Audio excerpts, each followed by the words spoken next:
గారు ప్లీజ్.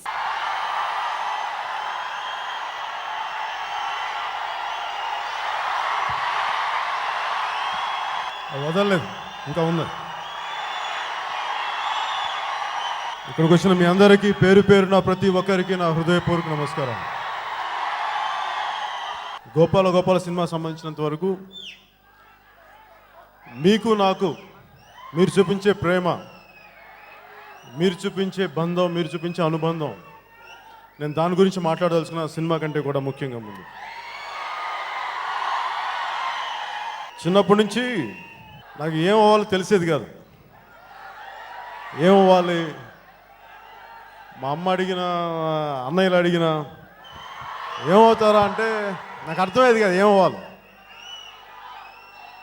కొన్ని అలాగని చాలా గొప్పగా చదువుకున్నానంటే అంత తెలివితేటలు కూడా లేవు. కానీ నాకు ఆలోచన అలా ఉండేది, ఒక భగవంతుడు అంటే భయం ఉండేది, దేవుడు అంటే చాలా భయం నాకు. సో నాకు ఏమవ్వాలో తెలియక ఒకసారి నేను నా ఫ్రెండ్ ఆనంద్ సాయి అని, ఇప్పుడు ఆర్ట్ డైరెక్టరు, మేమిద్దరం జీవితంలో ఏమవ్వాలో తెలియక భగవంతుడి దారిలోకి వెళ్ళిపోయి ఇద్దరం శ్రీశైలం అడవుల్లోకి పారిపోదాం అనుకున్నాం. అంటే నేను ఈ ప్రపంచంలో ఏమంటలేము, ఇది మనకు సంబంధించిన ప్రపంచం కాదు, మనం ఎక్కడో దూరాన్ని అడవుల్లో ఉండాలని ఇలా అనుకొని, అలా అనుకున్నప్పుడు బ్యాగ్స్ అన్ని రెడీ చేసుకున్నాం నేను నా ఫ్రెండ్ ఆనంద్ సాయి ఇద్దరం. ఇంట్లోకి ఎవరు చెప్పలేదు, పారిపోదాం డిసైడ్ చేసుకున్న టైంలో అప్పుడు అన్నయ్య హైదరాబాద్లో ఉండేవారు. అన్నయ్య ఫోన్ చేశారు, ఎందుకో పారిపోదాం అనుకున్నాడు, ఎందుకు ఒక్క లాస్ట్ ఫోన్ అటెండ్ అవుతామని చెప్పేసి ఆ ఫోన్ తీసుకున్నా. రే ఎక్కడున్నావు అన్నాడు. అన్న నేను ఇక్కడే ఉన్నాను. ఏం చేస్తున్నావు? ఏం లేదన్నా, అదే అదే అని కొంచెం నవ్వులుతా ఉన్నాను. నవ్వులుతుంటే రేపు పొద్దున్న బయలుదేరి హైదరాబాద్కి వచ్చేసా అన్నారు. నా ఫ్రెండ్ ఆనంద్ సాయిని ఇంట్లో గొడవ పెట్టుకుని వచ్చేస్తే వాడిని వదిలేసి నేను హైదరాబాద్ వెళ్ళిపోయాను. నేను హైదరాబాద్కి వెళ్ళి నేను చేసింది ఏంటంటే, ఏదో ధ్యానం నేర్చుకున్నాను, నాకెవరో దీక్ష ఇచ్చారు. నాకు ఆ ధ్యానంలో పడిపోయి, ఆ యోగాసనాల్లో పడిపోయి నాకు మొత్తం వదిలేశాను. కానీ ఇలాగ నేను ఎక్కువ యోగాసనాలు తర్వాత ఈ ధ్యానంలో పడిపోయి అసలు టోటల్గా పని అనేది మానేశాను. నేను ఏం అవ్వాలి ఇవన్నీ తెలియకుండా ఎంతసేపు ఆసనాలు ధ్యానం ఇవన్నీ ఉండిపోతే ఒకరోజు అన్నయ్య పిలిచి అడిగారు. నేను అన్నయ్యకి బాగా మంచి కథలు చెప్పేవాడిని, అన్నయ్య యోగా చేస్తే ఇలా ఉంటుంది, ధ్యానం చేస్తే ఇలా ఉంటుంది అని. అంటే అన్నయ్య పొద్దున్న లేచినప్పటి నుంచి విపరీతంగా కష్టపడేవాళ్ళు, దెబ్బలు కొట్టుకొని వచ్చేవాళ్ళు. నేనేమో అక్కడ దూరంగా కూర్చొని ధ్యానం ఆసనాలు అవి చేసేవాడిని.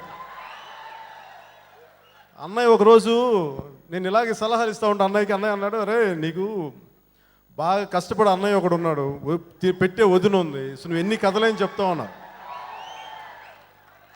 నీకు అన్నీ సమకూర్చినప్పుడు అన్నీ అమర్చినప్పుడు ఎన్ని కథలని చెప్తావు, అలా కాకుండా నీ వంతు నువ్వు కష్టపడి ఇదే కష్టాన్ని నువ్వు పడి ఇదే మాటలు చెప్పగలిగినప్పుడు చెప్పు, అప్పుడు నేను నమ్ముతాను నీ మాటలు, అప్పుడు చెప్తా, అప్పుడు వింటాను నీ మాటలు అన్నారు. ఆ రోజు నాకు అన్నయ్య చెప్పిన మాటలు చెంప మీద కొట్టినట్టు అయినాయి. అంటే ఎందుకంటే చాలా తేలిక అన్నీ సమకూర్చినప్పుడు ఆధ్యాత్మికత గురించి మాట్లాడటం, అన్ని సమస్యలను ఎదుర్కొంటూ నిజంగా ఆధ్యాత్మికత కానీ భగవంతుడి గురించి గుండెల్లో పెట్టుకొని మాట్లాడటం, బతకటం, అది ఎంత కష్టమో నాకు సినిమాలోకి వచ్చినప్పటి నుంచి ఇప్పుడు దాకా నాకు తెలుస్తుంది. నాకు అణువున నాకు భగవంతుడే కనిపిస్తాడు, ఆ దేవుడే కనిపిస్తాడు. అంటే ఈ సందర్భంలో నేను భగవంతుని ఎందుకు నమ్ముతానని చెప్పడానికి, నా ఖుషి సినిమా అయిపోయింది, ఇక్కడే మన హైటెక్ సిటీ థియేటర్లో నేను ప్రీమియర్ చూస్తున్నాను. నేను నాతో పనిచేసిన స్టాఫ్ అంతా పనిచేస్తున్నప్పుడు ఇంటర్వెల్ టైంలో నాకు లోపల నుంచి ఏంటో విపరీతమైన భయం వచ్చేసింది. నాకు లోపల ఏమనిపించిందంటే, నీకు చాలా గడ్డు కాలం ఉంది వచ్చే రోజును, కొన్ని సంవత్సరాలు నువ్వు సఫర్ అవుతావు, నువ్వు బాధపడతావు, నీకు ఎలాంటి ఇబ్బందులు ఉంటాయో నాకు తెలియదని చెప్పి నాకు లోపల నుంచి భయం వచ్చేసింది. కానీ నేను ఒకటే నిర్ణయించుకున్నా, నాకు భగవంతుడు అన్నీ వదిలేసి వెళ్ళిపోతాను అనుకున్నవాడిని నన్ను సినిమాలో తీసుకొచ్చాడు, ఇంతమందిని మీ అందరినీ నాకు ఇచ్చాడు.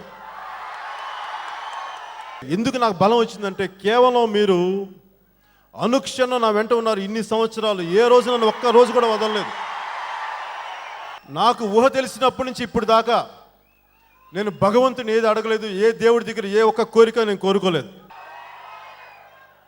కానీ నేను కోరుకున్న కోరిక ఒకటి కోరుకున్నాను కొన్ని సంవత్సరాలు, ఈ మధ్యనే. రాజకీయాలు కూడా కాదు,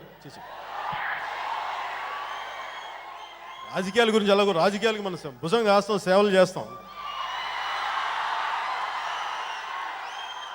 నేనేం కోరుకున్నానంటే, ఫస్ట్ గుండె జారి గల్లంతైంది ఆడియో ఫంక్షన్కి వెళ్ళాను. వెళ్ళి బయటకు వస్తుంటే అది ఎక్కడో ఇక్కడే దగ్గరలోనే కారుకి అడ్డంగా కొంతమంది వచ్చేసారు మన అభిమానులు. వచ్చేసి బయటకు వచ్చి నా బండి ఆపి ఇలా గుండెలు కొట్టుకొని, నువ్వెప్పుడు హిట్ తీస్తావు, నువ్వు హిట్ తీయన్నా చచ్చిపోతున్నావన్నా, రా అన్నా. ఎక్కడికి వెళ్ళినా కానీ అందరు నన్ను ఇదే అడిగేవాడు, ఒక్క సక్సెస్ ఇయ్యనన్నా, రోడ్ల మీద తిరగలేకపోతున్నావన్నా, చచ్చిపోతున్నావన్నా. ఒకసారి గబ్బర్ సింగ్ షూటింగ్ చేస్తున్నప్పుడు ఆఖరిగా నాకు ఇప్పటికీ గుర్తుంది, మన గబ్బర్ సింగ్ ఇంటర్వెల్ ఫైట్ చేస్తున్నాను. ఇంటర్వెల్ ఫైట్ చేస్తుంటే మహబూబ్ నగర్ నుంచి ఒక అబ్బాయి వచ్చాడు, గొడవలు పడతా ఉన్నాడు. వచ్చి అందరినీ నెట్టుకొని వచ్చేసాడు. వచ్చి నా ముందుకు వచ్చి, అన్న చచ్చిపోతున్నానన్నా, ఒక్క హిట్ తీయన్నా, ఒక్క హిట్ అని. నాకు అనిపించింది, ఇంక ఇప్పుడు కూడా నేను భగవంతుని అడగకపోతే, ఇప్పుడు దాకా నేను ఎవరి గురించి అడగల, నా కోసం ఎప్పుడు అడగల. మొట్టమొదటిసారిగా నేను విజయం కోరుకున్నాను. భగవంతుడా, నేను వాళ్ళు నాకు చూపించిన ప్రేమాభిమానాలకి, మీ అందరూ చూపించిన ప్రేమాభిమానాలకి ఒక్క సక్సెస్ ఇచ్చే తండ్రి, నేను ఈ సినిమా పరిశ్రమించి నేను వెళ్ళిపోతాను, ఇంక నాకు అవసరం లేదు. కానీ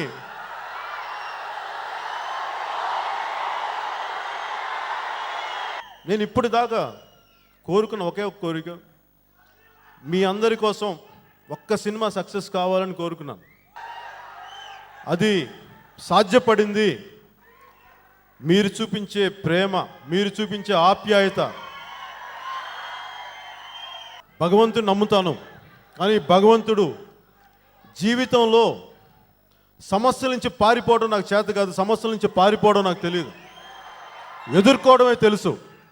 దాంట్లో అపజయం రావచ్చు, విజయాలు రావచ్చు, ఏదైనా రావచ్చు, కానీ వెన్ను చూపడం మటుకు నాకు తెలియదు. నేను ఆ రోజు మా అన్నయ్య గారు నా చెంప మీద కొట్టాడు, ఎంత మాట్లాడారో నాకు కనువిప్పు చేశారు ఆ రోజున. ఆ రోజు నుంచి పట్టుకున్న ఆలోచన ఈ రోజు వరకు, ముందు కూడా, నా ఆఖరి శ్వాస వరకు కూడా వదలను. సభాముఖంగా మీ అందరి ముందు అన్నయ్య గారికి నేను చెప్తున్నాను, ఇంకా నేను అదే వ్యక్తిని. ఆ రోజు నా లోపల అదే ఆలోచన ఉంది, ఇంకా భగవంతుడి గురించి నేను వదలలేదు. మీరందరూ ఉన్నా, నాకు ఇన్ని విజయాలు వచ్చినా, ఇంత పేరున్నా, కానీ స్టిల్ నేను భగవంతుడి కోసం ఆ విశ్వం ముందు, ఆ భగవంతుడి ముందు నేను ఎప్పుడు మోకరిల్లే ఉంటాను, ఎప్పటికీ. నాకు సురేష్ గారికి, వెంకటేష్ గారికి నాకు బాగా ఇష్టం.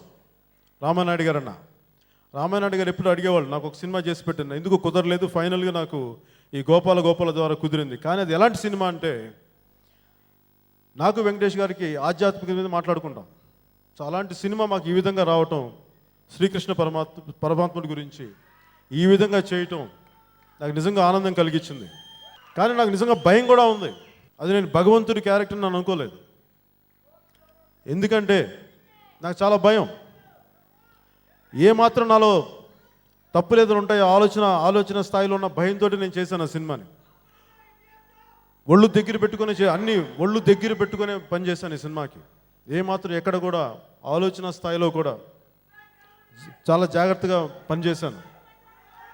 ఏదన్నా పొరపాట్లు ఏదైనా ఉంటే దానికి నన్ను మన్నించవలసిందిగా ఆ పరమాత్మ స్వరూపాన్ని నేను కోరుకుంటున్నాను. థ్యాంక్ యూ అండ్ జై హింద్.